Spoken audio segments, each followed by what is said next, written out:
Bien, abra su corazón, disponga su vida. La palabra del Señor es poderosa, la palabra del Señor es gloriosa. Yo quiero invitarle a que vaya al libro de Segunda de Reyes, capítulo 6, 24 al 30. Estamos hablando del Dios que transforma circunstancias, estamos hablando del Dios que cambia realidades, estamos hablando del Dios que saca cosechas de lugares desérticos. Eso es lo que el Señor nos ha estado hablando en estos últimos días. Segunda de Reyes, capítulo 6, 24, dice así: Sin embargo, después de esto, el rey de Aram reunió a todo su ejército y sitió a Samaria. Como consecuencia, hubo mucha hambre en la ciudad. Estuvo sitiada por tanto tiempo que la cabeza de un burro se vendía por casi 80 piezas de plata y 200 mililitros de estiércol de paloma se vendía por 5 piezas de plata. Cierto día, mientras el rey de Israel caminaba por la muralla de la ciudad, una mujer lo llamó. Mi señor el rey, por favor ayúdeme, le dijo. Él le respondió, si el Señor no te ayuda, ¿qué puedo hacer yo? No tengo comida en el granero, ni vino en la prensa para darte. Pero después el rey le preguntó, ¿qué te pasa? Ella le contestó, esta mujer me dijo, mira, comamos a tu hijo hoy, mañana nos comeremos al mío. Entonces cocinamos a mi hijo y nos lo comimos. Al día siguiente yo le dije, mata a tu hijo para que no lo comamos. Pero ella lo había escondido. Cuando el rey oyó esto, rasgó sus vestiduras en señal de desesperación y como seguía caminando por la muralla, la gente pudo ver que debajo del manto real tenía tela áspera puesta directamente sobre la piel. Bien, estamos leyendo este pasaje y es una de las crisis más agudas, es una de las crisis más fuertes que haya atravesado el pueblo de Israel. Esta es una de las crisis que encontramos en la palabra más complicadas para una nación, para un pueblo. Entendemos que el enemigo sitió la ciudad de Samaria. Entendemos que un pueblo enemigo sitió la ciudad y en aquel entonces las ciudades eran sitiadas donde el enemigo rodeaba toda la ciudad y donde hacían campamento y esperaban que a la ciudad atacada se le acabara la comida, entonces abrieran la puerta. Y de esa manera el enemigo sitiaba una ciudad y era una manera de llevarla a la presión, era una manera de llevarla a fuerte presión y provocar que cuando ya se acabase el alimento, que cuando ya no hubiese que comer, el pueblo se viese obligado a abrir las puertas y entonces ahí entraría el enemigo en acción. Esto es una realidad en las películas medievales, en las épocas antiguas. Podemos tener una idea de cómo era. Llegaba el enemigo, se asentaba, hacían campamentos y aguardaban meses. Eran meses que esperaban que al enemigo se le acabara la provisión y abriera las puertas. Inclusive, les compartí a unos hermanos esta semana aquel regalo de Troya, aquella película. Les pregunté cuántos leyeron el libro y nadie levantó la mano. Le pregunté cuántos vieron la película y todos levantaron la mano. Igual, el tema es que esta ciudad no abría la puerta. Estaban hermetizados contra el ataque del enemigo. Estaban protegidos contra el ataque, pero vino el regalo del caballo de Troya y por dentro venía la trampa, el ataque. Y de hecho le dije a más de un hermano, tenga cuidado con los caballos de Troya en esta pandemia que el diablo le regale. Porque a veces no abrimos la puerta nosotros. Debemos estar hermetizados contra los ataques del enemigo. Y como les he dicho estas semanas, creo que la iglesia está bajo ataque. Creo que la vida espiritual de muchos están bajo ataque. Y debemos tener la puerta cerrada ante el sitio del enemigo. No abrir la puerta, ni recibir caballos de Troya. Debemos permanecer juntos. Pero es una realidad que el enemigo muchas veces quiere sitiar nuestras vidas, sitiar nuestras familias, sitiar la iglesia. Ahora, esta crisis que acabamos de ver produjo una crisis económica en Israel. Dice que se vendía burro y estiércol. Ahora, hay algo aquí que llama la atención de los comentaristas bíblicos. Algunos dicen que el estiércol de paloma que menciona ahí realmente son cebollas silvestres, como lo traduce la Biblia de Jerusalén. Pero de una u otra manera, lo que podemos interpretar del autor, del escritor, de lo que está registrando en la palabra, es la crisis tan aguda que llegó. Algunos comentaristas bíblicos optan y dicen que realmente es literal, que comían el burro, que comían el estiércol. Otros dicen que este estiércol era usado para cocinar y preparar. De una u otra manera, lo que la Biblia quiere resaltar es la crisis en que estaba sumergido el pueblo. Pero lo que llama la atención es que parecía que el burro y el estiércol ya se comercializaba, porque la Biblia se enfoca que el escándalo no es el burro en sí, no es el estiércol, sino el precio. Entonces parece que la Biblia quiere resaltar que estos dos elementos llegaron a tener un precio ridículo por la crisis que estaba viviendo el pueblo en aquel entonces. Pero fue tanta la crisis que hasta el canibalismo llegó. Acabamos de leer la historia de cómo mujeres estaban cocinando a sus propios hijos. Vemos un canibalismo lleno de egoísmo, porque ahí vemos, en otros textos de la palabra vemos las mujeres queriendo preservar como Agar la vida de su hijo. Pero estas mujeres están en tal vida, están viviendo una crisis tan tremenda, que están llenas de egoísmo y de afán de vida, de supervivencia, que mataron a sus propios hijos. Entonces vemos un pueblo clamándole al rey por soluciones.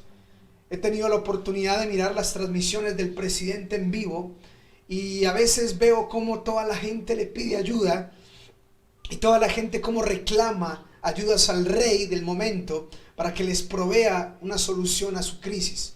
Pues sabemos que esta pandemia también, esta cuarentena, ha golpeado la crisis económica de nuestras familias, de nuestras ciudades, de nuestro país. De hecho, el mundo entero está sufriendo este colapso financiero. Ahora, lo que nosotros estamos entendiendo es que la crisis económica fue fuerte en aquel pueblo, que llegó a haber canibalismo en medio de ellos, pero parece que había algo más que eso. Y note que el dolor de la mujer cuando hace el reclamo al rey no era la muerte de los hijos, no era la misma crisis, era la injusticia que la mujer le había hecho matar el hijo y el otro lo había escondido. El reclamo era más de una injusticia que ella veía, que no el mismo canibalismo, el dolor de la pérdida de un hijo. Ahí podemos ver la insensibilidad del pueblo. Ahí podemos ver ya la insensibilidad de las personas. Ella está reclamando como si estuviera reclamando un pavo, un pollo, una gallina. Eran los hijos. Y hablando de esa sensibilidad, yo hacía una reflexión con algunas personas y yo les decía, las crisis insensibilizan a la gente. Yo quiero que usted haga memoria y recuerde cuando el primer caso de virus en el país, el primer muerto, cómo fue noticia, le grabaron el nombre, el taxista de Cartagena, y todo los noticieros abordaban la noticia del primer muerto. Pero como ha venido pasando los días, lo que ha sido esta semana, hemos tenido reportes creo que hubo 315 hace unos días, ayer fueron 290 y algo de muertos diarios. Pero ya eso no sensibiliza a nadie. Ya, hoy murieron 300, hoy murieron 200. Y como sucede en Estados Unidos, en Brasil, hoy murieron 1000, 1100. Y dejamos de contar humanos, dejamos de contar vidas, dejamos de contar personas, y se empiezan a contar números de manera insensible. De hecho, si esto realmente estuviera generando un efecto, una conciencia, habría gente más cuidándose, habría gente más haciendo una cultura de cuidado y no de irresponsabilidad. Pero vemos la gente que no está haciendo caso en la gran parte de nuestras ciudades. Entonces hay una insensibilidad ya. Pero note que las crisis traen insensibilidad. Las crisis insensibilizan a la persona. Y dice la palabra, y usted puede leerlo ahí en casa, que este rey terminó culpando al profeta por la situación que estaba viviendo. Él pensó que este profeta tenía problemas con el rey enemigo y que por culpa de ese profeta habían venido a sitiar la ciudad. Entonces vemos esta situación difícil allí, pero hay un hambre más tremenda que la del alimento. Hay un hambre más crítica que no tener provisión y tener que acudir al burro. Ahora, no nos escandalicemos, yo siempre he dicho, ahí ya mencionamos burro, pero en Colombia se han encontrado mataderos de caballo donde sale el salchichón. Así es que no debemos escandalizarnos del burro. Pero en este caso, a lo que quiero ir es que hay un hambre más grande que esa.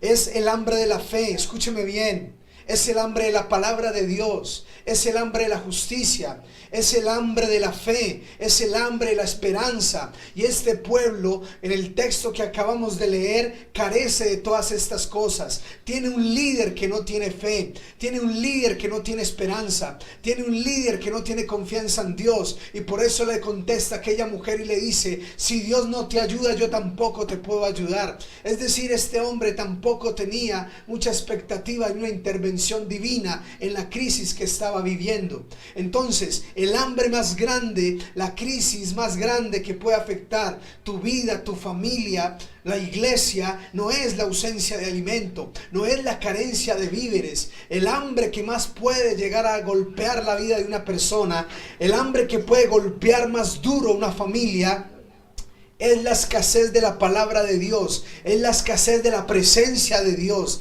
es la escasez de la fe y de la esperanza. Y este pueblo estaba sumergido en esta crisis. Ahora, quiero que me acompañe al capítulo 7. Ahí mismo en Segunda de Reyes, vamos al capítulo 7, versículo 1. Dice así la palabra del Señor. Eliseo le respondió, escucha el mensaje del Señor. Esto dice el Señor.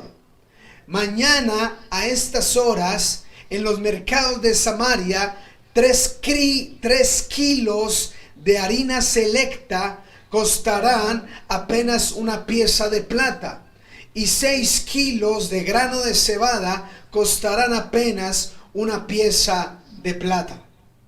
Gloria a Dios por su palabra, gloria a Dios por sus promesas, gloria a Dios por lo que Él nos dice. Demos gracias al Señor por su palabra, demos gracias al Señor por la palabra profética que nos envía día a día, vez tras vez.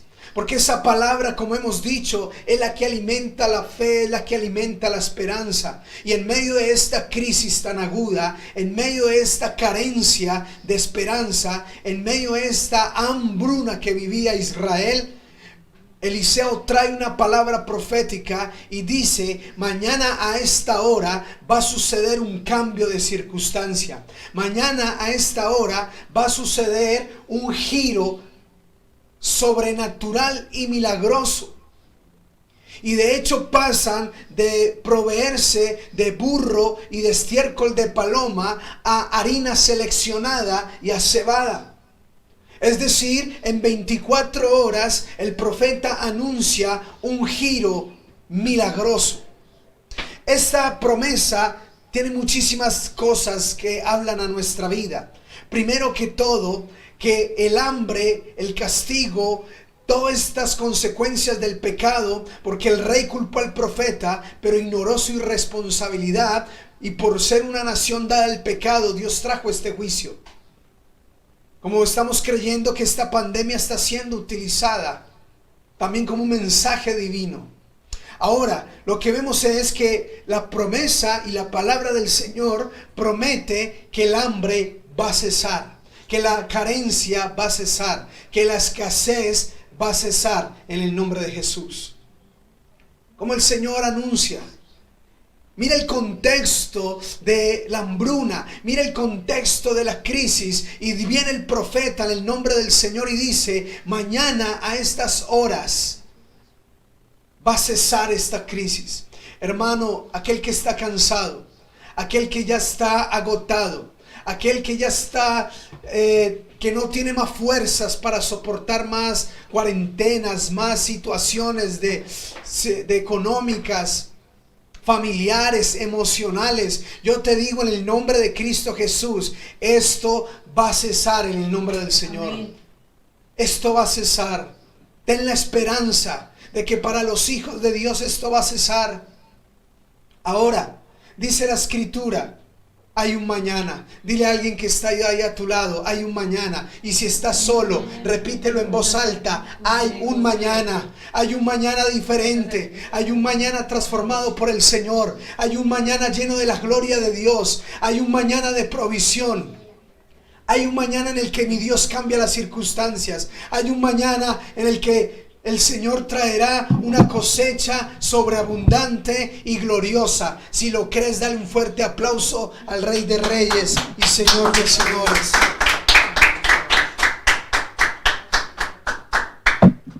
Hay un mañana. La palabra profética siempre nos habla de un mañana de restauración. La palabra profética siempre nos hablará de un mañana glorioso. La palabra profética siempre hablará del Dios que transforma las crisis, los desiertos en manantiales y saca cosechas milagrosas donde no las hay. Eso fue lo que vimos el viernes. Cómo Ezequías estaba vivenciando una situación parecida. Cómo Ezequías tenía cartas de invasión contra su nación en su tiempo. Y cómo la invasión afectó su tiempo de siembra y su tiempo de cultivo. Mas sin embargo, a través del profeta Isaías, el Señor le trae una palabra diciéndole que en 2 años comerá de lo que brote de la misma tierra. Es decir, Dios siempre provee de manera milagrosa a su pueblo en medio de las crisis. El Señor siempre provee de manera sobrenatural en medio de las crisis. Y Él habla de un mañana. Mañana a estas horas. Mañana a estas horas dará un giro. Habla de un mañana, habla de una esperanza, habla de un cambio de realidad, habla de que la cosecha sobrenatural de Dios va a venir en el nombre de Jesús. Hay un mañana. Iglesia, créelo con todo tu corazón. Créelo con toda tu alma de que hay un mañana en el que Dios transforma tu crisis, tu hambruna, tu escasez en un tiempo sobrenatural y glorioso. Hay un mañana de esperanza para tu familia. Hay un mañana de esperanza para tus hijos. Hay un mañana de esperanza para lo que estás viviendo. Hay un mañana de esperanza para tus finanzas. Hay un mañana, un futuro glorioso, un futuro de restauración. Yo sé los planes que tengo contigo, dice el Señor. No son planes de mal, son planes de bien, para darte un futuro y una esperanza, dice Jeremías. La palabra profética siempre traerá esperanza a nuestro corazón. Quiero que me acompañe al versículo 2. Segunda de Reyes, capítulo 7, versículo 2.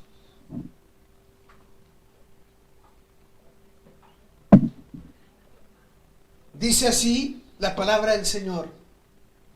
El funcionario que atendía al rey le dijo al hombre de Dios: eso sería, ¿qué? Imposible, aunque el Señor abriera las ventanas del cielo. Pero Eliseo le respondió: lo verás con tus propios ojos, pero no podrás comer nada de eso. Siempre habrán incrédulos.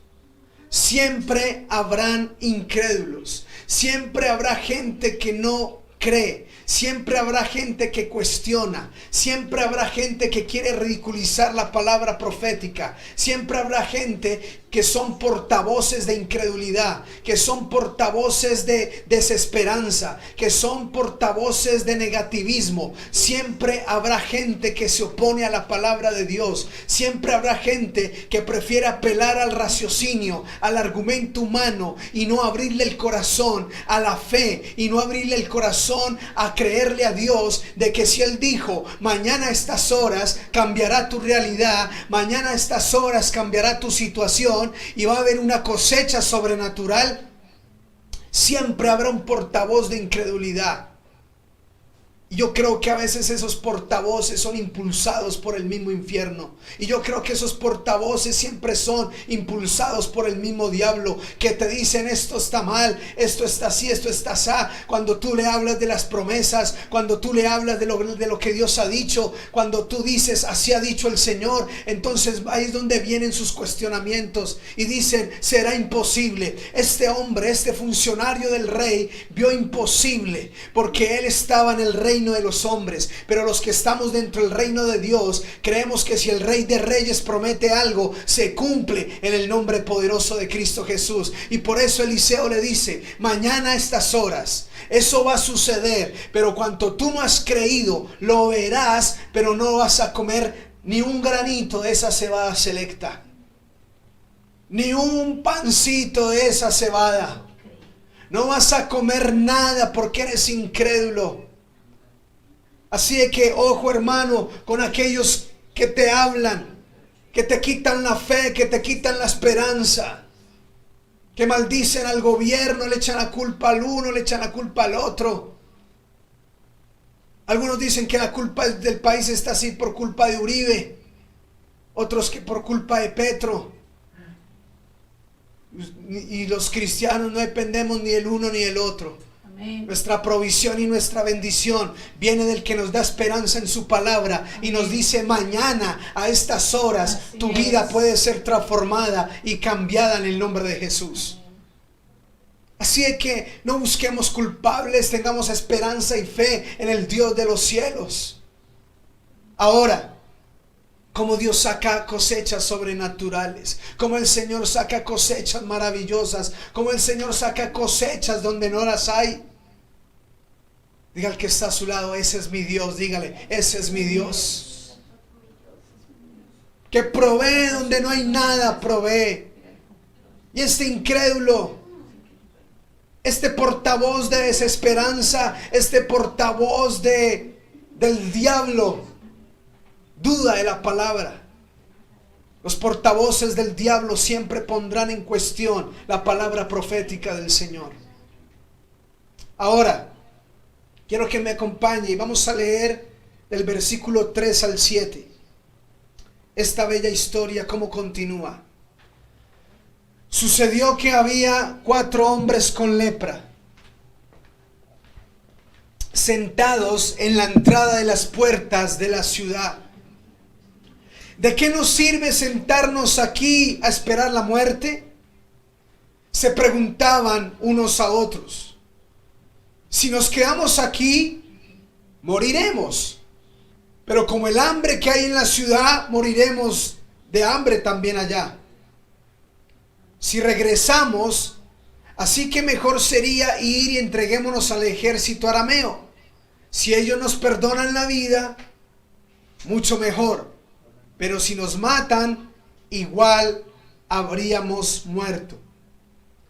Así que al ponerse el sol, salieron hacia el campamento de los arameos. Pero cuando se aproximaron al límite del campamento, escúcheme bien, no había nadie.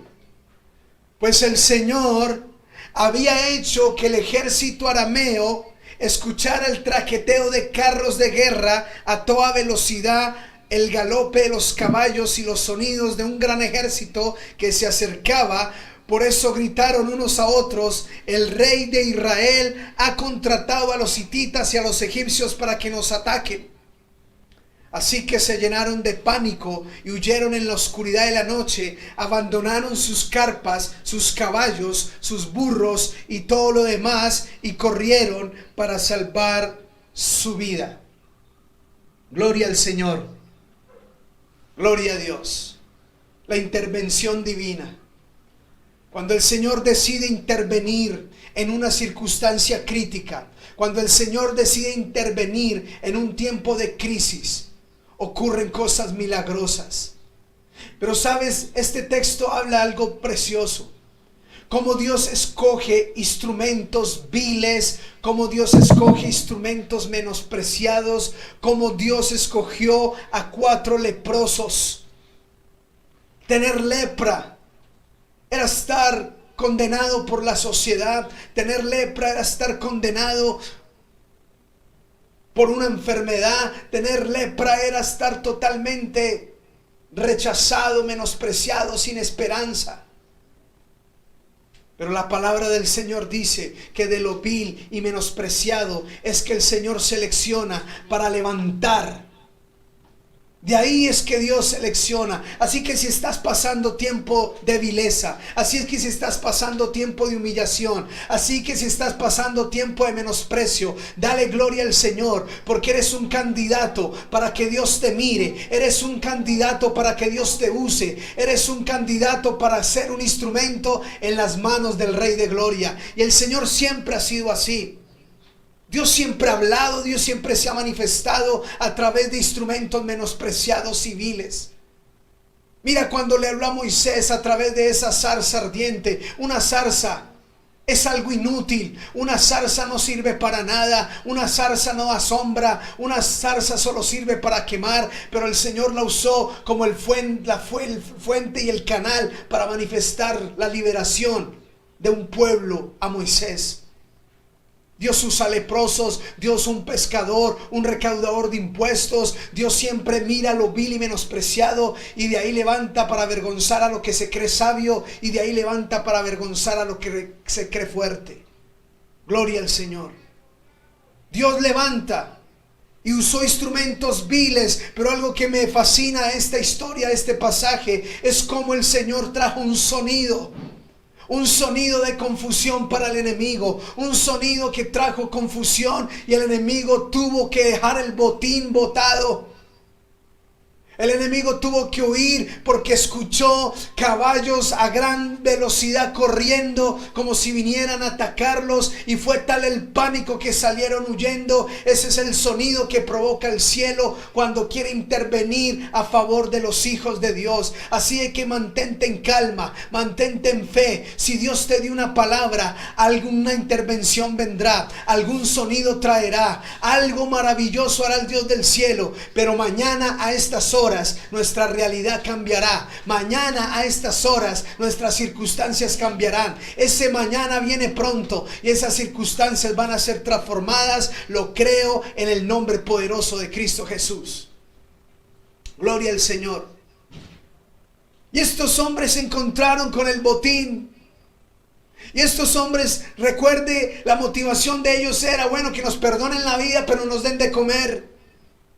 Pero si nos quedamos en Samaria, si se están comiendo los niños, dijeron, aquí nos morimos es de hambre. Nos morimos de hambre porque ellos dependían de la limosna en las puertas de la ciudad. Por eso estaban por fuera de las puertas, los habían dejado por fuera. Ellos dijeron, mejor vámonos de aquí. Aquí ya la gente no nos va a dar, aquí hay hambre. Y dijeron, arriesguémonos, vámonos al campamento del enemigo. Y más de pronto nos perdonen la vida, pero comemos algo. Y si nos matan, pues acortan el dolor. Y Dios tenía algo sorpresa para ellos. Un botín de bendición. Quiero que me acompañe al versículo 9. Mire lo que dice el texto en el versículo 9. No, regálame el 8. Vamos a poner el 8. No lo tenemos ahí, pero el 8 para que podamos entender de qué trataba el botín. Dice, cuando los leprosos llegaron al límite del campamento, fueron de carpa en carpa. Escúcheme bien, los hambrientos comieron y bebieron vino, sacaron plata, oro y ropa y escondieron todo. Finalmente se dijeron entre ellos, esto no está bien. Hoy es un día ¿de qué? De buenas noticias, y nosotros no hemos dicho a nadie. Si esperamos hasta la mañana, aseguro que nos ocurre alguna calamidad. Bien, Dios les entregó un botín. Dios les entregó abundancia. Dios les entregó provisión abundante. Dios les entregó en sus manos un botín sobrenatural. Así como Isaías le dijo a Ezequías, de la tierra brotará tu sustento por 2 años de manera milagrosa. De la misma manera el Señor usa a Eliseo para decirle que mañana a estas horas algo va a suceder, pero la realidad y tus circunstancias de hambruna van a cambiar. Y así fue. Dios hizo huir un campamento y dejó el botín allí. Ese es el Dios de guerra que nosotros tenemos. Él vence al gigante y nos deja el botín. Él vence al enemigo y nos deja el botín. Él vence al adversario y nos deja el botín. Y sabe, estos hombres comieron, bebieron, la pasaron bien. Yo no sé cómo usted come cuando ha pasado un buen tiempo de hambre. Los que han pasado por esa experiencia, por alguna circunstancia u otra, tener hambre. A mí me ha sucedido en algunos viajes que no alcancé a comer y duro muchas horas viajando sin comer, y cuando como, uno como come, como loco, ¿verdad? Uno come, se desespera y eso se llena. Yo imagino estos tipos cómo comieron. Los 4 cómo comieron. La satisfacción de todo, y empezaron a esconder el oro, la plata. Busca uno por ahí a tu lado, dile, no escondas la bendición, dile, no escondas la bendición. A Dios no le gustan los egoístas. A Dios no le gustan los que acumulan. A Dios no le gustan los que quieren todo para sí. Hoy es un día de buenas noticias. Hoy es un día de buenas noticias. Hay buenas noticias de parte del cielo para ti. Hoy es día de buenas noticias. Hay un mensaje de esperanza. Hay un mensaje de que mañana a estas horas las cosas van a cambiar. Hay un mensaje de esperanza y de un futuro glorioso. Créelo. Créelo con todo tu corazón. Mañana a estas horas. Mañana a estas horas.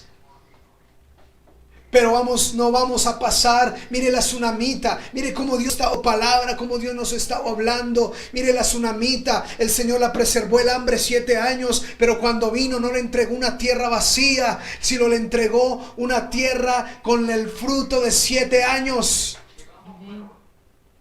Mire Ezequías cómo la invasión le afectó la siembra y el cultivo. Pero Dios le dijo que en 2 años brotaría su sustento y su alimento. Y aquí el Señor les dice, mañana a estas horas las circunstancias van a cambiar y la harina seleccionada va a costar muy barato y la cebada va a ser muy barata. Y el incrédulo dijo, será imposible, tú lo verás, mas no comerás de ello, le dijo el profeta. Ahora, acompáñeme al versículo 16, pero déjeme hacerle un paréntesis acá. Cuando los hombres fueron egoístas, cuando los hombres fueron ávaros, cuando los hombres fueron simplemente pensaron en ellos, asegurar su bienestar, dijeron, no estamos haciendo bien. Y quiero que me escuche aquí bien algo claro. Cuando la iglesia calla la palabra, cuando la iglesia calla las promesas, cuando la iglesia calla lo que Dios ha dicho, no está haciendo bien, porque es día de buenas nuevas, porque es día de promesas, porque es día de predicar la palabra, porque es día de anunciar los planes buenos y perfectos de Dios. No te quedes callado, no hagas mal. Cuando la iglesia calla, no está haciendo bien. Cuando la iglesia no predica el Cristo eterno, no está haciendo bien. Hace poco alguien me cuestionaba y yo le decía, yo fui sano de cáncer y restaurado y sanado para predicar el evangelio, y no me importan los comentarios de los portavoces del infierno. Yo fui llamado a predicar las buenas nuevas del evangelio. Yo fui llamado a predicar las buenas noticias del Señor. Y si Él dice que hay promesa, que hay un futuro glorioso, que mañana a estas horas las circunstancias de los hijos de Dios cambian, yo lo creo, yo lo predico, yo lo declaro. declaro y soy instrumento no de desesperanza, soy instrumento de fe, soy instrumento para que otros crean en el Señor, soy instrumento para que otros se levanten de ese estado y digan: yo creo lo que Dios dice y yo tengo mi esperanza y mi confianza puesta en el Rey de Reyes y Señor de Señores. Así es que no te calles, iglesia, predica la palabra en tiempo y fuera de tiempo, a través de tus contactos, a través de tus redes, predica la palabra con tus amigos, con tus familiares, háblales del Cristo vivo, háblales del Cristo esperanza. Las noticias solo hablan de crisis. Las noticias nos hablan de lo que está sucediendo, de corrupción, de todo lo que sucede en el mundo. Pero la iglesia tiene un mensaje diferente en sus labios. La iglesia tiene buenas noticias en sus labios. La iglesia tiene el evangelio. Y el evangelio son buenas noticias de salvación, de esperanza y de fe. De que mañana a estas horas va a haber un cambio y una transformación milagrosa por la intervención del Todopoderoso. Amén, gloria a Dios. Lo creemos con todo el corazón. Ahora, versículo 16, ahora sí dice: entonces la gente de Samaria, cuando los leprosos vinieron y contaron, dice, la gente de Samaria salió corriendo y saqueó el campamento de los arameos. Así se cumplió en ese día. En ese día, tal como el Señor había prometido, que se venderían 3 kilos de harina selecta por una pieza de plata y 6 kilos de grano de cebada por una pieza de plata. Ese día, el cumplimiento en ese día, vendrá cumplimiento de parte del Señor, vendrá cumplimiento de parte del Rey. Dile al que está a tu lado: ese día del cumplimiento, ese día es maravilloso, pero hay que disfrutarlo desde ya. Hay que vivenciarlo desde ya. Pero ese día de restauración llega. Pero ese día de provisión llega. Pero ese día de que lo que Dios dijo se cumple llega. Ese día que el Señor te cumple lo que prometió llega. Qué bendición cuando el médico te trae el dictamen y dice: ya no está esa enfermedad en tu cuerpo. El día de mi sanidad llega. Qué bendición cuando tus estados financieros y económicos ya no están en rojo, sino que Dios hizo milagros y saliste de la deuda, y cuando miras tus cuentas dices: fue un milagro. Ese día llegará. Ese día, cuando ves a tu hijo transformado, cuando ves a tu familiar transformado, ese día llegará. Cuando lo veas con las manos al cielo adorando al Señor y sirviéndole al Rey de Gloria, ese día llegará. Ese día, créelo. Llega un día de salvación, llega un día de cumplimiento. Hay un día de cumplimiento para mi vida. Alabado sea el Rey del cielo. Mira lo que dice el versículo 17. El Señor nos ha estado hablando de remanente, pero quiero que prestes atención a lo que dice el verso 17. El rey asignó, escúcheme bien este texto. El rey asignó al funcionario que lo atendía para que, escuche, me gusta esta versión, nueva traducción viviente. La Reina Valera dice que lo puso en la puerta, pero esta me gusta como dice: el rey asignó al funcionario que lo atendía para que controlara a las multitudes en la puerta. Pero cuando salieron corriendo, lo atropellaron y lo pisotearon, y así el hombre murió. Así que todo sucedió exactamente como el hombre de Dios lo había predicho cuando el rey fue a verlo a su casa. ¡Qué tremendo! Dios nos ha estado hablando de remanentes. El Señor nos ha estado hablando de un remanente. Y a través de este texto, quiero que me escuche muy bien. Mirando este texto, yo concluyo una verdad. Estar dentro o por fuera del remanente lo define tu fe. Vuelvo y te repito. Estar dentro o por fuera del remanente lo define tu fe. Dios nos estaba hablando de estar dentro del remanente. El Señor nos está hablando de que estemos fieles y firmes dentro del remanente. Pero eso lo define tu fe. Eso no lo definen tus padres. Eso no lo define nadie, sino tú, por medio de tu fe. Cuando tienes fe, estás dentro del remanente. Pero este funcionario incrédulo, portavoz del diablo y de desesperanza, se quedó por fuera del remanente, vio la bendición, pero no comió de ella. Y le dijeron: vaya, controle las multitudes.